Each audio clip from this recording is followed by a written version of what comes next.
matik na to. Ito po. Thank you po. Thank you.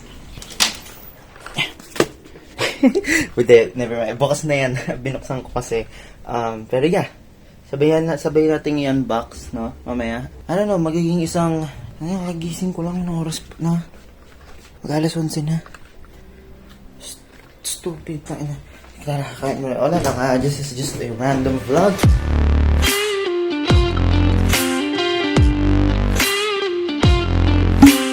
What's up sa inyo dyan? Trixam na pala.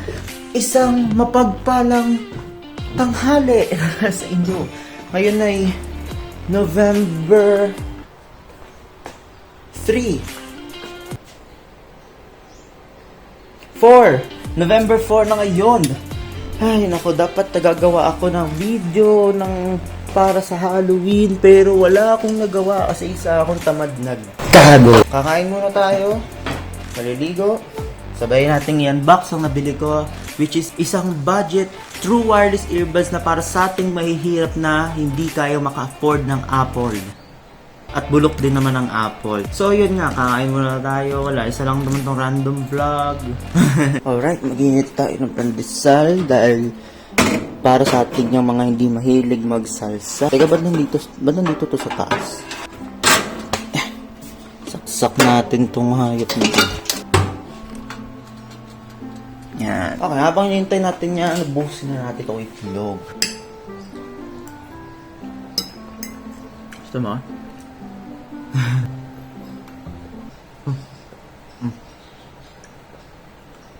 May magnanakaw sa labas, di ako lang. Parang gago. Okay na ba yan? Uy, tagal po, tek. Gusto na yung itlog ko. Well, anyway, wellness break namin ngayong simula nung Tuesday hanggang bukas. Tapos nung Monday, walang klase. So, kumbaga, parang 4 days kami walang pasok. Tapos bukas, may klase na ulit. Ang weird, di ba?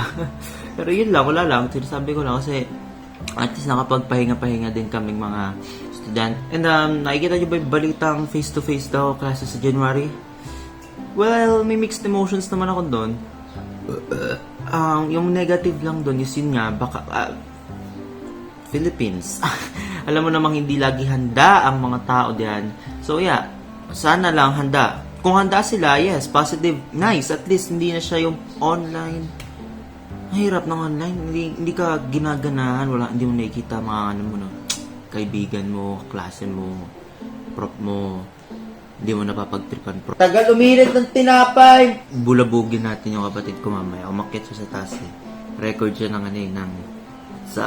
nila, PE yung putik. Everyday 15 minutes video sa PE. Anong kalokohan yun? Hoy! Yan sa'yo. No. Tagal! Pati na yan. Hello, Richie! Day! Ano to eh, ginawa ng nanay ko, pandesal ube.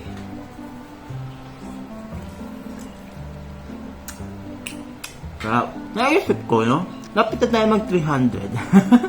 Salamat sa inyo. Salamat. Salamat sa suporta dito sa basurang channel na to na walang direksyon, walang uniformity yung channel ko. Bakit ba pa kanyo? Channel ko to eh. Gaya ngayon, magre-review na naman tayo. Review and vlog. Review ng AirPods ng kahirapan. Huwag yung minamaliit yung mga budget, mga budget true wireless earphones. Marami akong alam na mas maganda pa sa Apple. Legit. Sarap maging tech YouTuber na lang. What's up guys? I am today we're gonna be review. Mas weird na mga ganun, lagi sila pag may bagong tech na lumabas, sponsor sila. Review nyo. Parang alam niyo yung free stuff. Lucky dudes and women. Okay? Gender equality. Gender equality. Lucky people. Yan. Yan dapat term. Ganito ba binibenta sa barayong? Hindi. Sa barayong, pag-ugupan nyo sila, isang diretsong ganun lang. Ayan. Tapos na. So, ayun. Ba't may ilaw? So, ayun, bubulabogin natin yung kapatid ko. Okay, ganito magbukas ng So, titignan mo muna yan, butas. Ayan. So, ito ilulusot mo yan. Tapos, yan. Yan, tapos ikot mo. Yan. Ganun guys, magbukas ng lock. With feelings. Ingay kasi dito eh. Ingay nga. Bakit What the hell? Alright. Beautiful weather. Beautiful Wednesday today.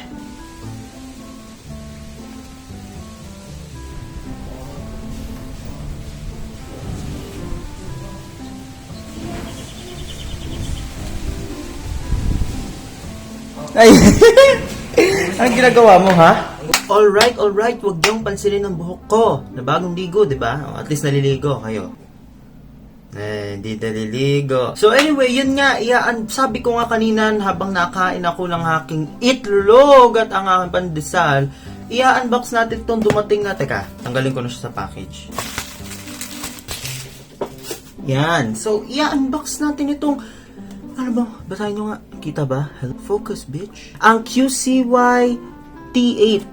Okay? Nakita ko lang kasi to na ni-review ng mga YouTubers online. Isa to sa mga budget na mga earbuds online. This is a half ear in earbuds. So sa mga hindi nakakaalam, ang half ear in is yung walang rubber sa dulo. Parang style lang earphones ng Apple dati. Yan. Ganyan. Ang tawag dito half ear in kasi hindi siya totally nasa loob. Talaga, parang yun yung concept. But anyway, hindi tayo mag-focus sa Apple dahil nga mahirap tayo. Hiningi ko lang yan sa klase ko yan. Anyway, so i-unbox natin tong QCY. Hindi kita, putik. I-unbox natin tong QCY T8. Titignan natin kung worth it ba ang presyo nito. Napili ko to sa halagang 857 pesos. So, talagang pang mahirap. So, talaga buksan natin. Teka, kung makikita nyo, ang laman yan is, meron siyang, yan, glossy finish to. Yan. See? Yan, ba mukha talaga pang Apple So yan, meron sa mga Chinese na dyan, hindi nyo na makita, mag-focus. So yeah, buksan natin. Yan, slideable siya. Okay. Simple package lang. Wow, kala mo hikaw o So tatagay kami, naka-plastic siya. Baka malaglag, kinakabahan ako May plastic ba siya? So, itabi muna natin to. Tignan natin kung ano pang meron sa loob. Okay, meron siyang quick start guide in, anong English ba to? Chinese lang. Ay, di, ito, English yung likod. Ayan, English. Okay, so may maintindihan naman kayo. Pero syempre, expect yun na Google Translate. So, ayan, tinan mo ko. Basahin ko Turn off phone ace Bluetooth faculty. Kailan pa naging faculty ang Bluetooth? Tapos meron kang kasama ding USB Type-C. So yes, Type-C po siya, as you can see. So yes, buksan natin to. Tignan natin kung gaano kahaba. Maliit lang siya, maikli lang. Okay, maikli lang, ganito lang. Siguro meant to sa mga USB ng laptops and such. Kasi ang input nito is 5 volts and 400 milliamperes. So yes, pwede siya sa charge na USB siya. Pero pwede rin siya gamitin yung mga chargers nyo. As long as mas mataas siya sa 400 milliamperes and dapat 5 volts. Okay, 5 volts. So yeah, let's see the main attraction, yung mismong earbuds. So the earbuds itself, okay, so may plastic siya dito, yan. Dito yung flap. Siyempre satisfying to, Sige, lapit ko sa inyo, Yeah. Ano ba to? Buisit na, yan. Sabay ka na. Alright, so first impressions, ang liit niya. Kumpara sa dati ko, kasi meron ako dati earbuds ZNT, mabigat to. This is a this is a ear-in talaga, a rubber siya. So as you can see, kukunin ko isa, yan. And ito maganda to kasi for running and such. Pero, ayoko kasi yung black na black kasi wala ko naririnig sa labas. Actually, hindi ko nga trip yung noise cancellation thing. Okay, so ayun, also mabigat to. Kumpara mo dito, see? The size difference.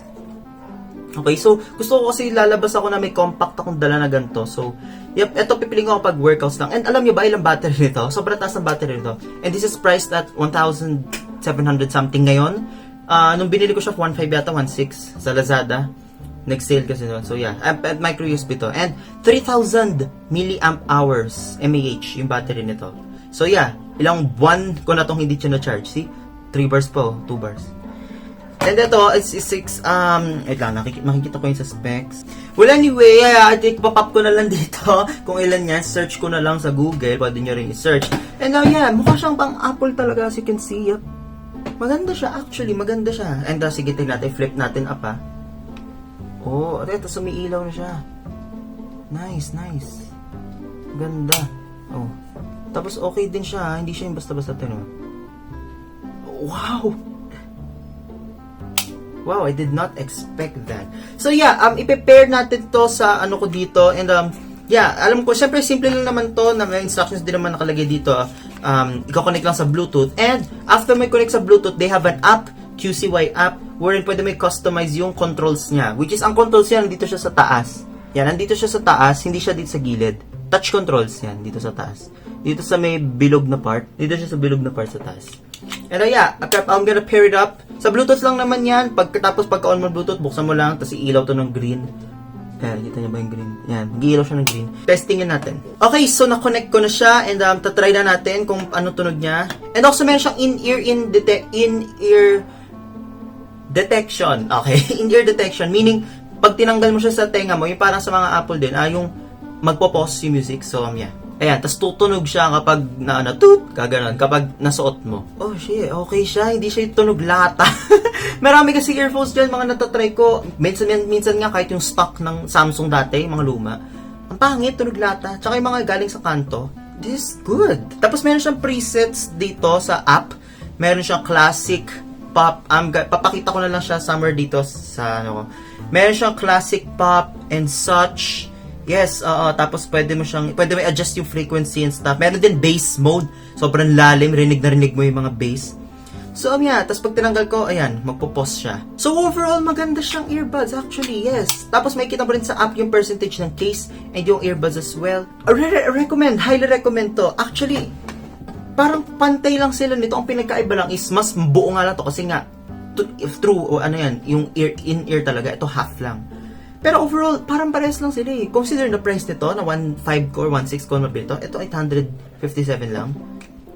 Recommended to. QCY8. I'll link it in the description down below.